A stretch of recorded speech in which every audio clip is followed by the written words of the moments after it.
Hi hello నమస్తే, నేను Krishnanjaneyulu. Visakha అచ్యుతాపురంలోని Essentia chemical ఫ్యాక్టరీలో జరిగినటువంటి ప్రమాదానికి కారణం ఏమిటి?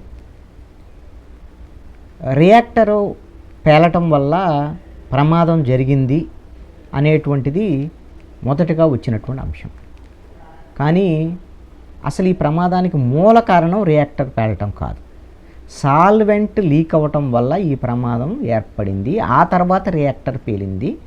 దాని తర్వాత పైకప్పు కూలటము, గోడ కూలటం వల్ల ఎక్కువ మృతులు జరిగినటువంటి ఈ ప్రమాదం తీవ్ర స్థాయికి వెళ్ళటానికి కారణం. దీనికి సంబంధించి స్పష్టమైనటువంటి ప్రాథమిక నివేదిక ఫ్యాక్టరీస్ విభాగం ఇచ్చింది రాష్ట్ర ప్రభుత్వానికి. ఈ ఫ్యాక్టరీస్ విభాగం ఇచ్చినటువంటి ఈ ప్రాథమిక నివేదికలో ఉన్నటువంటి స్పష్టమైనటువంటి అంశం ఏంటంటే, రియాక్టర్లో తయారైన మిథైల్ టెరిడ్ బ్యూటైల్ ఈథర్ మిశ్రమాన్ని స్టోరేజ్ ట్యాంకులోకి మార్చే సమయంలో ఈ మిశ్రమం లీక్ అయింది. ప్రొడక్షన్ బ్లాక్లోని రియాక్టర్ నుంచి పీడీ ల్యాబ్ ద్వారాగా ట్యాంకులోకి రసాయనాన్ని సరఫరా చేసే సమయంలో లీకేజీ ఏర్పడింది. ఆ మిశ్రమం బయటికి వచ్చి, ఆ లీకేజీ వల్ల మిశ్రమం మొత్తం బయటికి వచ్చేసి వాతావరణ రసాయన చర్య వల్ల అది ఆవిరిగా మారింది. ఆ వాయువు సాధారణ వాతావరణంలోని రసాయనాలతో ప్రతిస్పందించడంతో పేలుడు సంభవించింది. అదే సమయంలో మంటలు కూడా వ్యాపించాయి.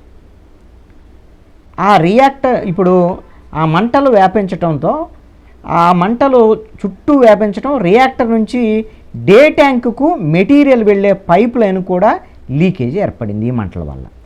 ఈ మిశ్రమం కింద ఉన్న ఎలక్ట్రికల్ ప్యానెల్పై పడటం వల్ల ఆవిరిగా మార్పు చెంది మంటలు చెలరేగటానికి మరింత కారణమైనటువంటి పరిస్థితి ఉంది. ఎయిర్ హ్యాండ్లింగ్ సిస్టమ్ ద్వారా కూలింగ్ ప్రక్రియ నిర్వహించే వ్యవస్థ కర్మాగారంలో ఉంది. ఏంటంటే బాగా ఇవన్నీ మంటలు వచ్చి ఆ రియాక్టర్ వేడెక్కితే, ఆ వేడెక్కినప్పుడు వాటిని మాన్యువల్గా దాన్ని హ్యాండ్లింగ్ చేసి కూలింగ్ చేయడానికి కూడా అవకాశము అంతా దాంట్లో ఉంది ఆ సంస్థలో. అయితే రసాయనం బయటకు రావటం ద్వారా ఏర్పడిన ఆవిరిని కూడా కూలింగ్ డక్ట్లోకి తీసుకున్నది. ఈ రసాయనము మొత్తము వాతావరణం గాలిలోకి వెళ్ళిపోవటం వల్ల ఇప్పుడు దాంట్లో దీన్ని మాన్యువల్గా ఎయిర్ హ్యాండ్లింగ్ సిస్టమ్ దీని ద్వారాగా కూలింగ్ నిర్వహించేటువంటి ప్రక్రియ సాధ్యం కాలేదు అనేటువంటిది. దీంతో డక్ట్లు కూడా పేలాయి. దీనివల్ల ఫాల్స్ సీలింగ్, పైన ఉన్నటువంటి సీలింగు పైకప్పు ఒక్కసారిగా కూలింది. పేలుడు దారికి పరిశ్రమ భవనం గోడలు కూడా కూలే, కార్మికులపై పడ్డాయి. రియాక్టర్ నుంచి పంపే మెటీరియల్ -3 to -32.7 డిగ్రీల దగ్గర కూడా ఆవిరిని ఇచ్చే అవకాశం ఉంది. ఆ సమయంలో మంటలు చెలరేగేందుకు వాయువు అదనంగా దోహదపడినటువంటి పరిస్థితి ఉంది. తక్కువ డిగ్రీల దగ్గర ఉన్నా కూడా రసాయనాలు మండే గుణం ఉండటం వల్ల ఈ ప్రమాదం తీవ్ర స్థాయికి చేరినటువంటి పరిస్థితి ఉంది. బహిరంగ ప్రదేశం అయితే తీవ్రత అంతగా ఉండకపోవచ్చు. ప్రమాదం జరిగిన ప్రాంతం క్లోజ్డ్గా, అంటే సంస్థ లోపల క్లోజ్డ్లో ఉండటం వల్ల పేలుడుకు పైన ఉండేటువంటి పైకప్పు కూలిపోయింది. దీంతో అది పనిచేస్తున్నటువంటి కార్మికుల మీద పడింది. ఆ కార్మికులు ఆ పైకప్పు కూలటం వల్ల, అదేవిధంగా గోడ కూలటం వల్ల దాని కింద పడి చనిపోయినటువంటి వాళ్ళు, అది రియాక్టర్ తర్వాత పేలింది కదా, ఆ రియాక్టర్ పేలటం వల్ల